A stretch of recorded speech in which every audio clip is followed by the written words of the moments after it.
Okay guys, here we are. This is Unit 4, Lesson 1. This is about parallel lines and planes, and these are the fundamentals of it.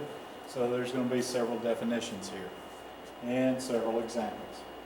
Okay, so let's take a look at what we got. Definitions of transversal angle pairs. Parallel lines are where you start out with, and those are lines that are in the same plane, but they never intersect. They always have the same slope, and they're always the same distance apart. You can think about railroad tracks if you want to for this. Okay, the symbolism, so in geometry, the way you indicate that line AB is parallel to line CD, you simply write line AB is parallel to line CD. Okay, this symbol right here stands for parallel to. Okay, so if you had this situation right here, this is the way you would draw it, this is the way you would write it. Okay, skew lines. This is also some lines that do not intersect, but the reason they do not intersect is because they are not in the same plane. Anytime you have two parallel lines, they immediately create a plane between them. Okay, skew lines will not create a plane because they are actually in two different planes. Okay, so the one way you can do this is consider a line that's drawn on the floor and another line on the wall such that they do not intersect. Okay, so if I drew a line across the floor from left to right and drew a line up the wall from top to bottom, those would never intersect, but they're not in the same lane because in the same plane because they're not going in the same direction. Okay? Parallel planes are planes that do not intersect. So if you see something like this, this means that plane ABC is parallel to plane DEF. And that's what this means. Okay, notice you use exactly the same symbol for planes as you do lines. Okay, so the floor and the ceiling of a room, those are parallel planes because they never intersect. Okay, so we got this situation right here. They want us to name all the lines that are parallel to line AB.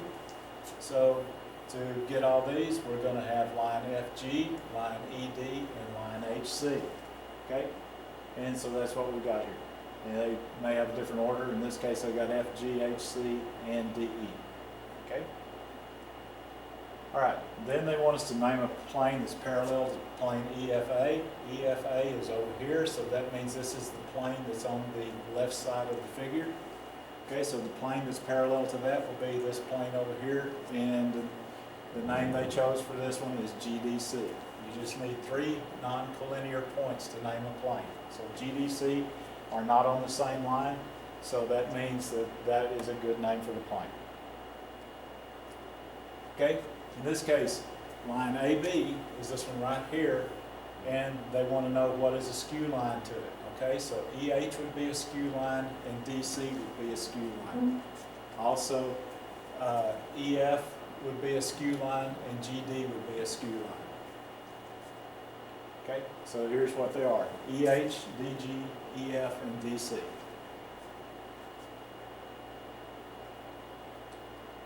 Okay, this time they want to know, do line AH and line GD lie on the same plane?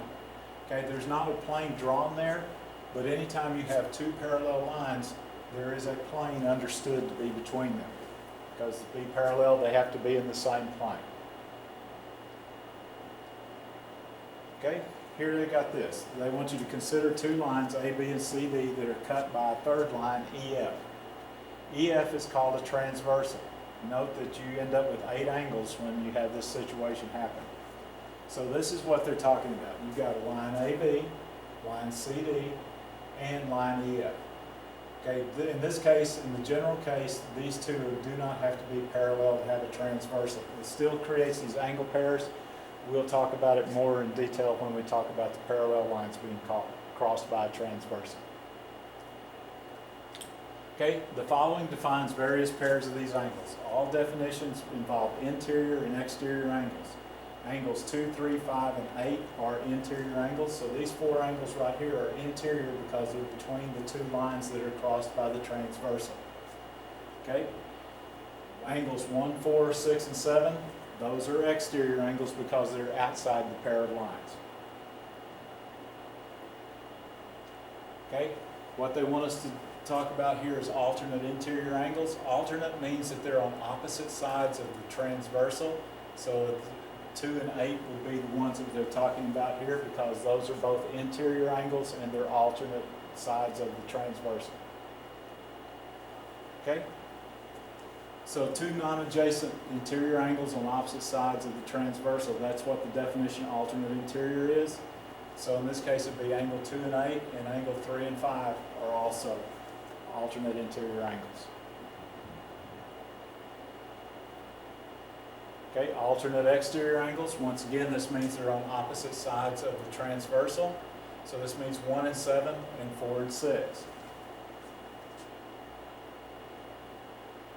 Okay, and that just means 2 non-adjacent exterior angles on opposite sides of the transversal. Okay, so angle 1 and 7 and angle 4 and 6 are 2 pairs of alternate exterior angles. Corresponding angles, okay?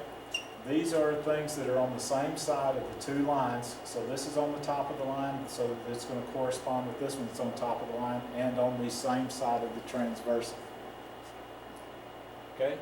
So in this case, that's 2 angles that are in similar positions relative to the lines and the transversal. So this would be angle 6 and angle 2, angle 3 and angle 7, 5 and 1, 8 and 4.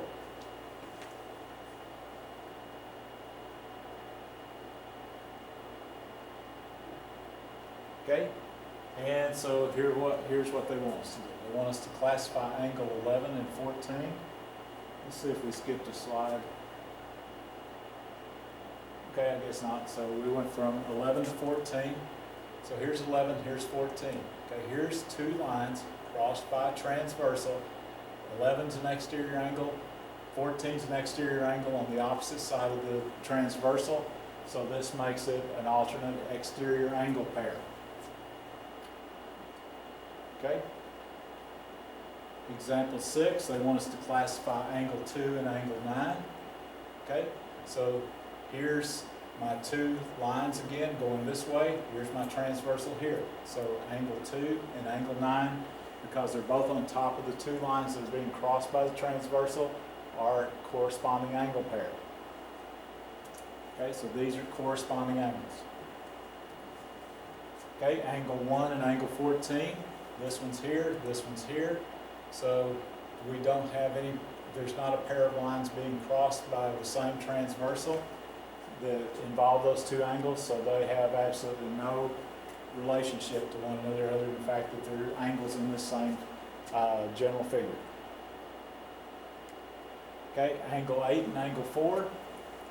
Angle 8's here, angle 4's here. So this means we have our 2 lines that are being crossed by a transversal.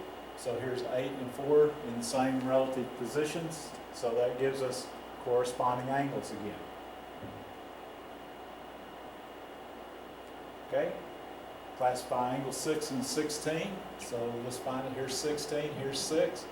Here's the 2 lines that are being crossed by a transversal. These are on opposite sides of the transversal. They're both inside, so that makes them alternate exterior angles, or alternate interior, alternate interior angles. Okay, classify angle 10 and angle 15. So 10's here, 15's here. Here's my 2 lines being crossed by a transversal.